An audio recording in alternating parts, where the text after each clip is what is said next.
Welcome, friends. You have once again found yourselves at the intersection of Entertainment Lane and Retail Media Boulevard. That's right, you have arrived at the garage. I'm your host, Dan Massimino. They call me the MC around here, or Master of Ceremonies if you didn't know, using some air quotes here. It's just a fair and just title for someone who has truly mastered this ceremony. I am not really sure where in the heck MC or Master of Ceremonies came from. Probably a weird 18th century title, not sure. Whatever. Anyway, just want to take a quick minute to thank all of our many listeners out there in podcast land. Your support is the steam power which drives our little engine that could. So friends, thank you for tuning in and giving us your ears for a bit while we try to make the retail media industry a better place for us all. If you do happen to be joining us for the first time, welcome in. Grab your tool belt, find a place at our workbench, and let me fill you in on our little show's premise. The garage is a place where we get together and talk about many things, but where we really hit the sweet spot is when we get some friends, and we've got a great one today, and dive into the why, the how, and the who cares of retail media innovation. So earlier, speaking of steam-powered engines, follow me here because I will meander, but there is a point. I once taught fifth grade, and I would often struggle with the question from my students, Mr. Massimino, I'm done. Is this good enough? So I read a motivational book called 212 Degrees. The idea of that book, at 211 degrees, water is hot. At 212 degrees, water boils and makes steam. And with steam, you can power a locomotive. So I would return the question to my students, your work, is it 211 degrees or 212? So I told you that to tell you this. My co-host is a man that only submits his work once it has hit the steam-producing temperature of 212 degrees. He defines the true power of a steam engine, the vice president of product innovation at Albertsons Media Collective, the little engine that could himself, Evan Pavorka. What's up, my train engineer man? Good morning, Dan. Thank you again for another journey through introduction. And that's what we're doing here. And you're right, we've got a killer guest today, and I'm really stoked to have him here. Not just because he's a brilliant mind, not only because he's a longtime friend, but because due to his company's name and the bylaws of podcasting dictate that I do this, I officially get to say the following to tease today's topic. Ready for this? To the TikTok, you don't stop. To the TikTok, you don't quit.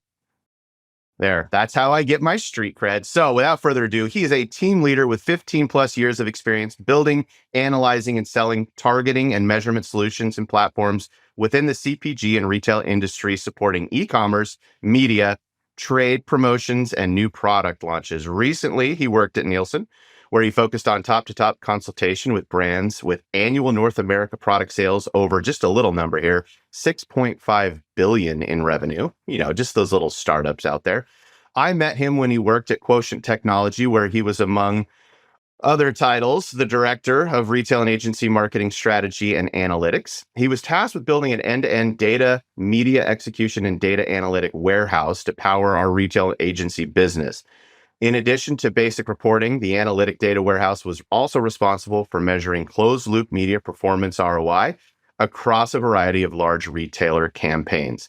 He's since moved to TikTok, where he is the measurement lead for North America. Just a small job there. I'm very happy to welcome to the garage Casey Hamlyn. Casey, how are you? That's two Y's in Casey Hamlyn if you're writing him a check. Casey, what's up? Man, you are one hell of a hype man. You should be doing boxing matches, man. This is incredible. Thank you guys so much for having me.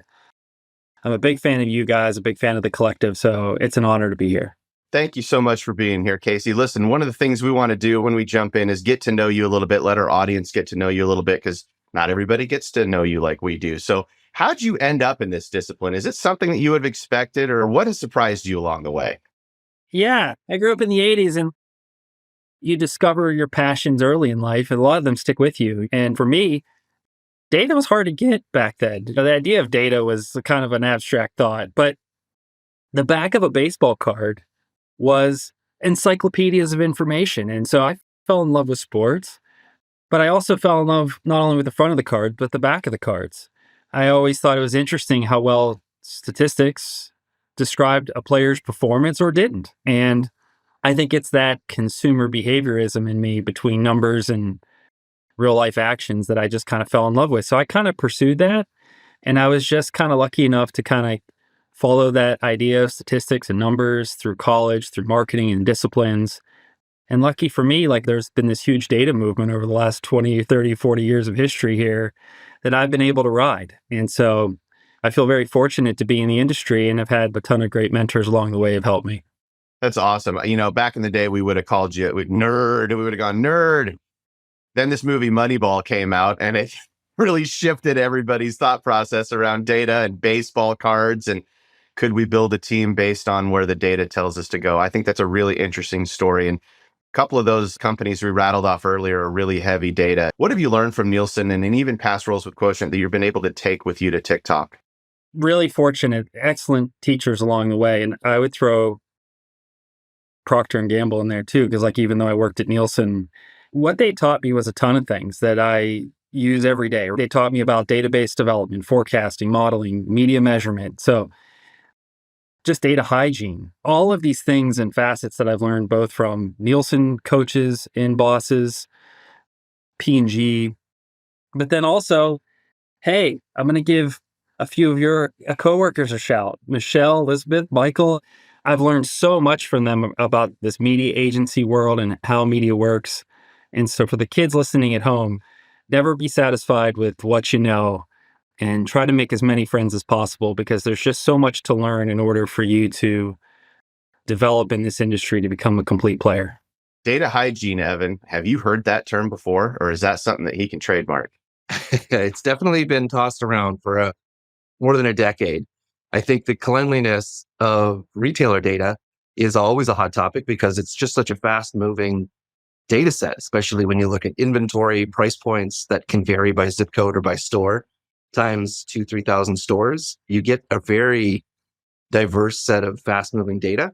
And it's what the CPGs are most concerned about. Is my product in stock? What is the price point? Does it have a coupon? Is that coupon valid today? Does it tie to this specific recipe that I'm promoting? All those intricate woven data connections can be the make or break it for a campaign in terms of performance. So for us, even though that sounds simple, the velocity and the volume of that data in terms of hygiene is a challenge. It's a big part of how retail media lives or dies. And I know Casey, with his past and current roles, has to struggle with some of that retail data. Maybe walk us through what good looks like in terms of retail data hygiene, Casey. You're right. There's just so much nuance to it. So, Evan, and a lot of what you're talking about, these systems have been built over time.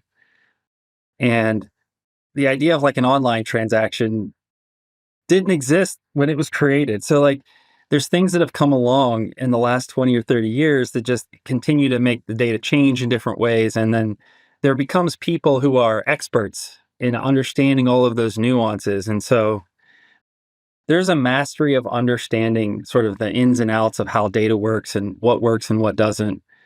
Nielsen is excellent at this. They taught me so much about how sophisticated it has to be, data checks, quality of that process, how to do things sustainably. So many times there'd be data breakdowns and pipelines or something like that. And they'd have all these flags, banners, and emails that would come up, yellow, green, red. This is a big deal. It's not a big deal. That was such a great foundational learning of just like, not only is this process a point in time process where you have to understand something, but time is the enemy of data hygiene because things break down, things change, and being able to kind of evolve your data processes and data sets with time is a challenge for all of us who work in the industry. It's interesting to think of that in juxtaposition of what TikTok stands for and what they're great at, which is maybe less focused on databases and tables, but it does turn into that eventually, especially when we try to build a marketing machine on top of it. But that fast moving trend analysis of even songs and recipes migrate through your platform so quickly. That trends data coupled with what retail media data has to offer, I think is a beautiful next level integration. But I wonder how TikTok thinks about mechanical, kind of that nerd side of performance versus what got them, I think, really popular, which was this much more flashy marketing trend accelerator platform. I think you hit the nail on the head. So there's an organic nature, and I'm not talking media organic, I'm talking just an organic nature to the TikTok environment that is special, no doubt about it. And the things that we build in data are mechanical. Like you said, they're robotic, they are structures. So a lot of my job is figuring out how to blend that organic behavior with this mechanical structure and how to form fit it. That is a super fun challenge for me in my career as we try to figure out how we can take these mechanical structures, because the pace of which TikTok moves as a platform is incredible. And advertisers, everybody wants information on what's going on and what's happening and how they can be inspired to build campaigns either directly related or indirectly related to what's going on the platform. And so, again, as a measurement leader here, that's been a fun challenge to figure out how to increase the speed with which we do things to be able to meet that demand. So let me ask you this question then. So how does TikTok balance content creation and advertising to really ensure a seamless user experience? It is a good question. The thing I love about TikTok is that all content has a chance to be seen. As you're flipping through from TikTok to TikTok, users want to be entertained. And so I think it's really important for advertisers to make quality creative. Now, I'll tell you this balance, to answer your question more directly, like between paid and non-paid or promoted ads or whatever, or TikToks, those are senior level decision making. Like TikTok takes this incredibly serious. I hope one day I'm in that pay grade where I make these kind of calls. But for a company as fast moving as TikTok is, the long term thinking here is something I really appreciate as a platform and the considerations. We have a lot of heavies from the industry, which has been nice to help guide us through this rocket trajectory, which is very obviously difficult to navigate. But the thing that I stress most is that from what my team can influence is that we provide resources across all on the paid ad side to help advertisers make quality creative. Because frankly, whether it's paid or not paid, it helps if advertisers are making awesome creative that people love. And then the balance isn't about paid and not paid. It's about how many good TikToks do you have in the system that people want to watch and be entertained by. And there's a ton of advertiser content that we have that has incredible engagement. 100,000 likes or something ridiculous that I would never really have believed 5 years ago that was possible. So again, our sales teams, our whole organization for paid ads, they invest a ton of time and resources across the board, both in measurement, support, bringing creators to do trainings for advertisers to kind of make sure that they have every tool at their disposal to help advertisers make the best possible creative possible for the platform. That poses some challenges if you're trying to grow as a media business. And I think TikTok's done a good job balancing the preservation of why the platform exists, which isn't necessary to serve ads. So then how do you blend those two together without disrupting the core? I like how TikTok has leaned into using user-generated content as a way to accelerate. So typically a big brand like us and the big brands that we support, the CPGs, that we're looking for a more traditional, forecastable, repeatable performance model. So you build this recipe, you build this static display banner, you create these search results, and as long as your product's in stock and the price points are there, we can generally forecast what that 6-week campaign is going to look like. And CPGs love it because they've got to report back to their leadership on how their marketing performance is looking. When we open this door, and you're not alone in this category as other new channels get more complicated, like social influencer and CTV, that repeatability and predictability becomes a bit of a challenge. And I think it's not the problem to solve. I think you still need to honor the unique kind of chaotic lightning in a bottle experience. But then reporting back to those CPGs that maybe the forecastability is a little bit less than is an interesting challenge that we'll have to face as you grow in the retail media space. But maybe talk through how you think of that, or maybe you disagree with that comment. Both. I agree and disagree. It's a good point. It's a challenge we get at TikTok. There's no doubt about it. But here's what I'll say. So, Evan, the thing that you talked about, we have this price and item campaigns. We know price points. We know the pictures. We know what the color should be in this. That didn't exist 20 years ago. You taught yourself. We learned as an industry how to do that. That's a language. That's a promotional language that was learned and cultivated through technology, blood, sweat, and tears by many people in the industry and consumer. What I would say is TikTok's just a new language. This environment is a new language. And so maybe us as practitioners, the people who are in some seats with the ability to navigate this have to figure that out. But the reality is that the language is here. And this communication style and this way to persuade people to do things and where eyeballs are is a language that we need to start to parse into pieces, just like we did the promotional language with display. And so I think you're just kind of still early days. As much as I think I've learned or sophisticated as we've gotten, I think there's a lot more to go on this. But that's the exciting part, that we don't live in a world where just everything's figured out. Otherwise, this job would be very boring. These jobs would be boring. And so we have the ability to try to test new materials and figure out what a price and item campaign looks like on TikTok. And so that's the part that gets me really excited around trying to figure out what's next in the industry, because there is something important here that is captivating for humans, just like the back of a baseball card to me was when I was a kid. There's something in TikToks that are captivating for people of how it's communicated, how people are talking, how things are working within a TikTok, which is why you're seeing even some other platforms basically adopt this environment, because it is a clear value prop for media and entertainment. It's a great point, Casey. It actually makes me think about when I started at Albertsons. So my dad worked in the merchandise department. He was the lead over there. And I was very excited because I had had multiple CPG meetings and they all had a Star Wars, the new one that launched out, right, The Force Awakens. They all had a program for that. And I thought, gosh, wouldn't it be cool if we brought all 7 of these programs together and just did an Albertsons Star Wars program with him under the umbrella. And I went into his office and pitched it to him. And he said, the one question I have is, does it change your shopping behavior? And so having Ray on the front of a box of Cheez-Its, does it change your behavior? And I said back to him, if I've got your grandkids in a cart and they see that, guess what I'm buying? So yes, it does change your behavior. Fast forward to now, and I thought, he's the old guy on the front lawn saying, get off my lawn and being, a curmudgeon. Fast forward to now, I felt a little bit like I'm the guy yelling, get off my front lawn, when my son brings his TikTok to me and says, I need this, I want this.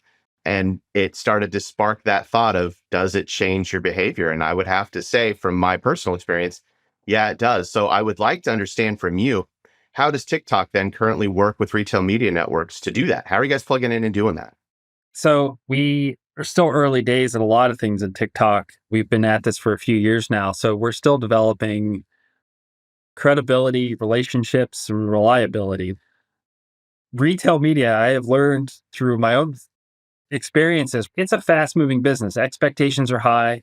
There's a lot of campaigns in short amount of times. Things have to work. Processes, models have to work. Relationships have to work. There's a lot of trust built in the system. And that trust has to extend for a retail media network. You can't use partners you don't trust. Okay. That is a red zone of terror. And so the one thing that you have to do is just build that credibility. So like, I would love to say, man, we have all of these cool things that we're doing and we're building all of these features and it's all splashy and sexy. And in my mind, I have a million half-baked ideas that I would love to do. And once we turn this podcast mic off, like maybe we can start chatting about those. But right now, I think what's really important for us is that we establish that we are a reliable, consistent partner that has consistent processes to be able to deliver doing routine things routinely.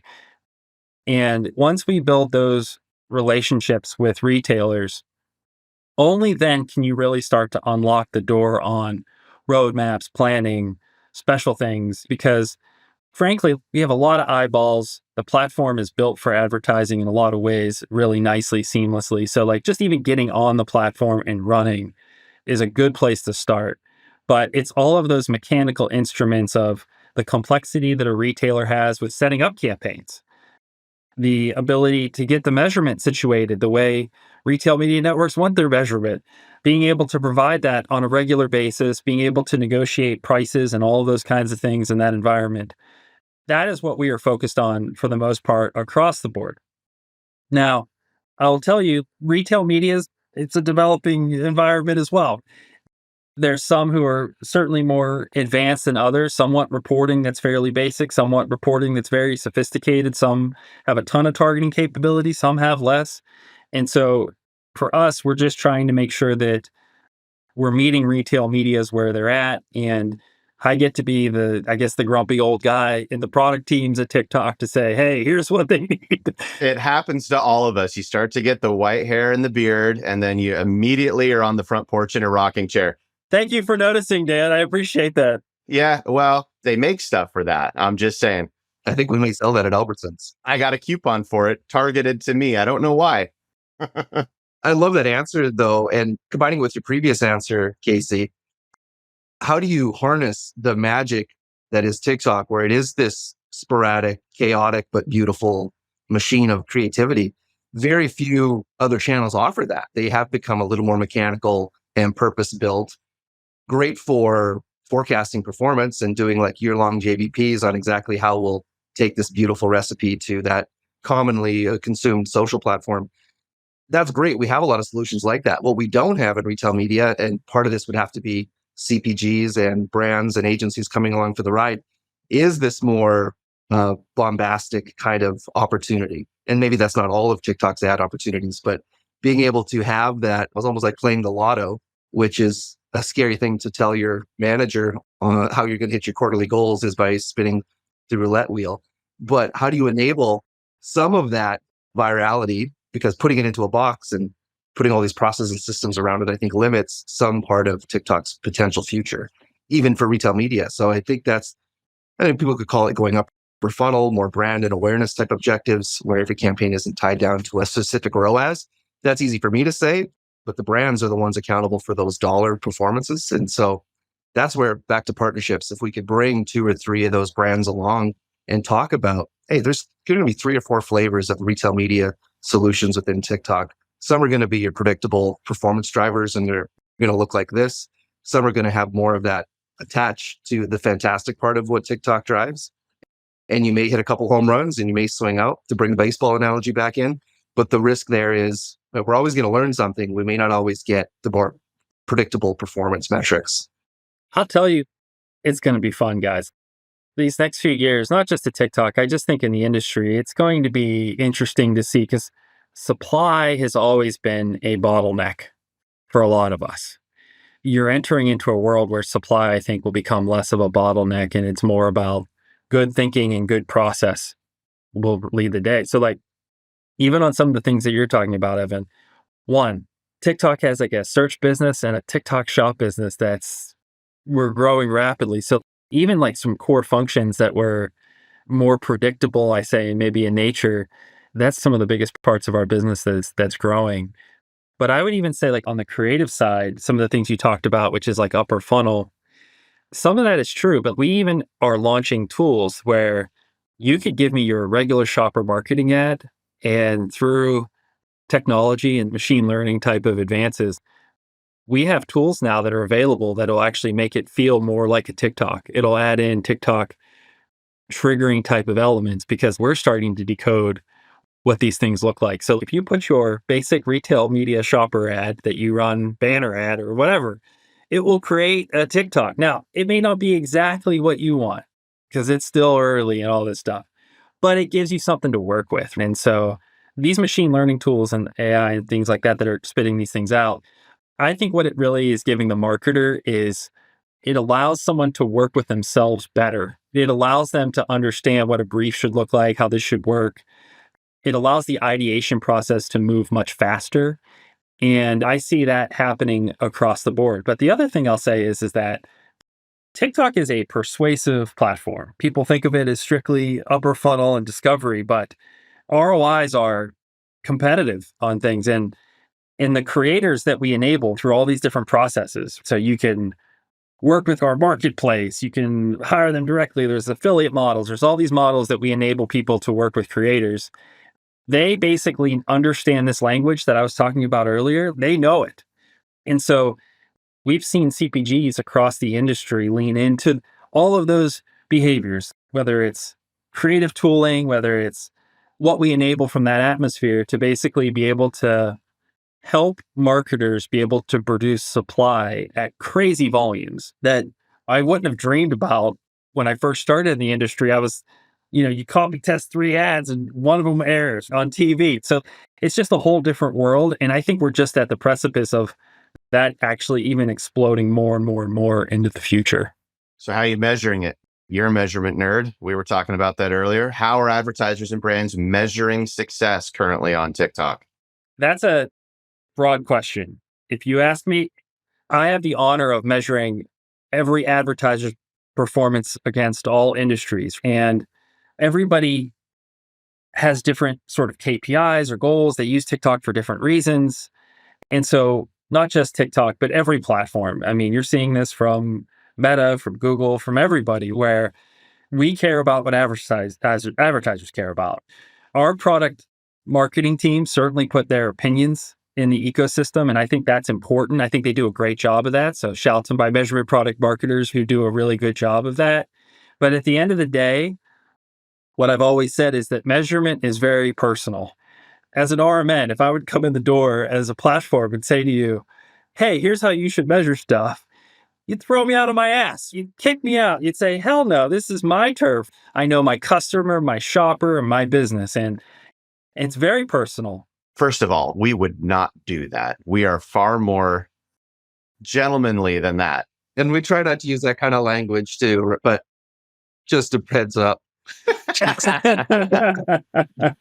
So we respect advertisers that they know their business and they want to measure it their way. So we measure all kinds of things. We measure attitudes. We measure different types of events and conversions. We measure sales, complete payments. We'll measure anything, engagement, reach, and frequency. So there's all of these variables, dependent variables that advertisers have that they care about to try to meet their goals internally to satisfy their internal stakeholders. And so our goal, first and foremost, at least my team's goal, is to make sure those advertisers are feeling heard and seen, and to make sure that our product teams are aware so we can build things to make sure that we're accommodating those needs and wants.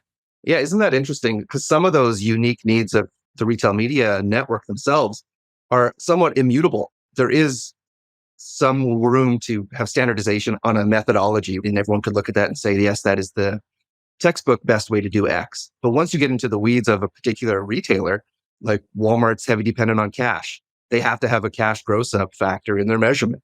We don't put that in our measurement because we don't have to do that. But then they've got state coverage that we don't have. So maybe there's more regional requirements that we would need to look at versus a Walmart. You can't change that. It's not just an opinion that you can woo someone over with. There's just hard mechanical facts that make that retailer unique, which means the retail measurement is unique. And no amount of negotiating or standardization can change some of those factors. So it makes your job a little more difficult. It makes the retail media industry look a little more complicated than it needs to the brands who invest. There is some balance between uniqueness for uniqueness sake, which happens a little bit, but then standardization for everything else is where I think we can see some success, and maybe take some workload off of your engineers too. So they're not building one-off solutions for every RMN that shows up. And then you're trying to represent retail media as a whole to your clients too. We do need to hold hands back to the partnership conversation with other RMNs, with companies like the IAB who are helping standardize.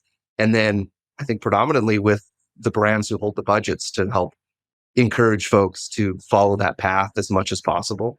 We haven't seen a whole lot of that yet in the social side of retail media, but I'd love to hear your opinions on that and what TikTok's role might be in standardization. Standardization is a 4-letter word in measurement in my experience over 20 years here. So what I'll say is look, I think we'd all be all for it. More standardization means less complexity, and that should allow us to do other things. And so I would certainly be a proponent of it. But like you said, you highlighted every retailer has its benefits and challenges associated with their data, how they can measure things and how they want to measure things. And getting agreement on that is tough. And it requires a lot of coordination and collaboration that is tough to organize in the industry. So I think in the short term, maybe this is a short-sighted answer, but I think this is going to be a long-term problem. So in the short term, I do think catering to individuals' RMNs on this is important because there's so many people who are invested in this measurement. Like a CPG runs a campaign, they want to see good results so they could take it to their leadership to show that their promotions are working. But they also want to take it to category buyers at a retailer and say, look what I'm doing for your business. And so if you're not speaking that language back to all of these vested parties in the same way, I think it starts to break down a little bit in terms of the value where trust and reliability within your own house as a retail media network. And so I am all for standardization. I do not volunteer myself to be the person who try to organize that. But I will tell you that I would be supportive and an investor in that idea. But at the end of the day, again, my job first and foremost is to provide peace of mind that the advertising of value on TikTok is producing benefit for advertisers to all the different ways. And for you guys, I mean, as a retail media network, you're trying to solve a lot of people's problems. You're trying to solve categorical problems and brand problems simultaneously. And my goal is to be able to enable retail media networks to do that as efficiently as they possibly can. Casey, what's the coolest program you've seen so far on TikTok? You don't have to say any brand names or anything if you don't want to, but what sticks out in your mind is like, this was really innovative. This was really cool. Actually, I'm not going to talk about a single program. I'm going to talk about a company that I think is very forward thinking in their process. So this is a measurement answer. I'm a measurement guy, folks. A company that I've seen go about this smart, instead of for a single campaign, they're trying to figure out like a process. To Evan's question earlier about, well, we do these like routine things routinely and we can expect these kinds of outcomes consistently. They're actually maybe tip of the spear on this, the company I'm thinking of, where they are mixing and matching creators together. They're forming teams. They're running split cell tests to kind of understand, can I get to more predictability? Even though the TikTok like environment, a social environment may feel more chaotic than a price and item campaign, they are starting to decouple that. And I am seeing sort of into component parts to try to get to more predictability in general. That is, I think, so cool. And they're definitely leaning and they have sophisticated method of how they're trying to approach that problem of both how to generate creative volume, but also to how to balance like, well, I'm going to have winners and losers, just like any piece of creative. How do I ensure that I get a good balance of winners and losers consistently? And that to me is where it gets me excited because what Evan was talking about and thinking about, because in his heart, he's a measurement person too. We're trying to find ways of sustainability. I would be willing to bet that Evan has a tape measure on his waist right now, like clipped onto his belt right now. In the garage? You bet your ass. That's two asses that Casey has said on the show today, by the way. This is why we like him. One more and we get banned. The FC's coming after us. We're in the garage. It's fine. It's all good. Just as we start to kind of wrap this up and start to clean up the tool bench here a little bit, what are your predictions for the biggest changes in retail media over the next decade? You've hit on a few, but get your crystal ball out and dream big here. What do you see coming? Retail media specifically, again, it's an incredible advantage. The raw ingredients are there. And the theme of this conversation has been like, well, you guys already know how to make a lot of dishes with these raw ingredients and campaigns and things like that. The goal is to get naturally curious people who are not satisfied with what exists. And that is the goal of how to move things forward, because you have platforms like TikTok that just have a ton of eyeballs and are creating new things.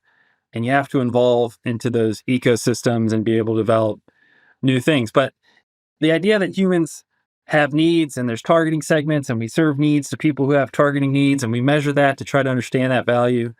Technology may rapidly improve our ability to do some of those things, but that whole process is not going to change.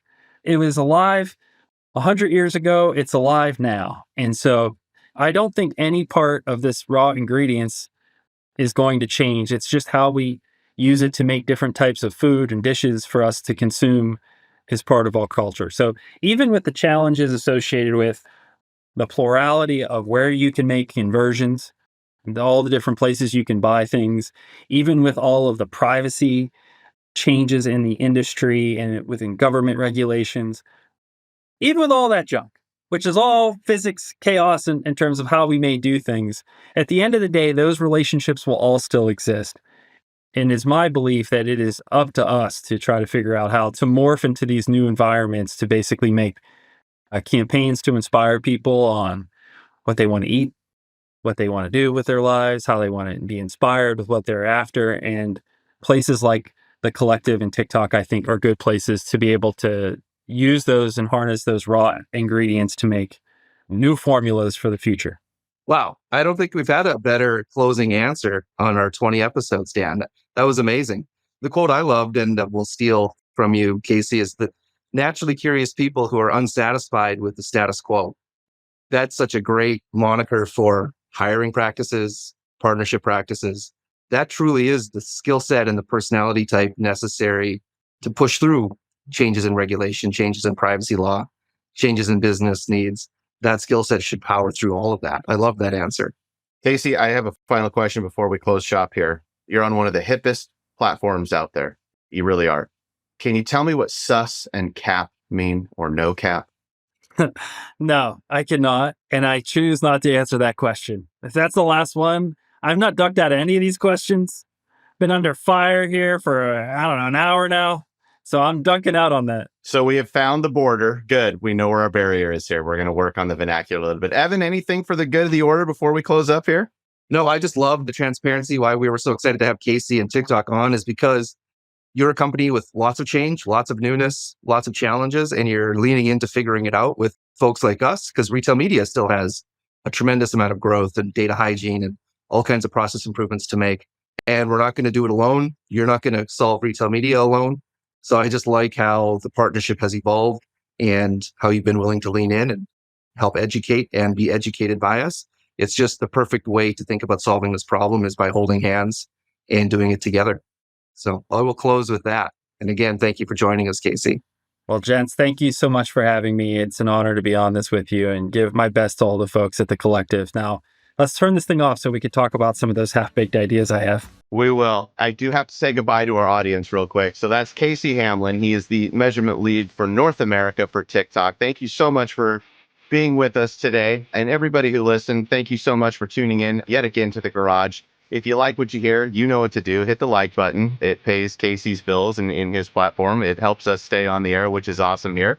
If you can subscribe, that'd be even better. Do that as well. But we're going to be back again. We got plenty of episodes. In fact, here's a teaser. Evan, did you know, you may not know this yet, but we're going to record one with just you and me, homie. Just you and me, just a couple of dudes chatting about stuff, and we'll get that one out here shortly. So audience, be ready for that one. But we've got a lot cooking, and we're excited to bring that to you guys. This has been yet another amazing episode of The Garage.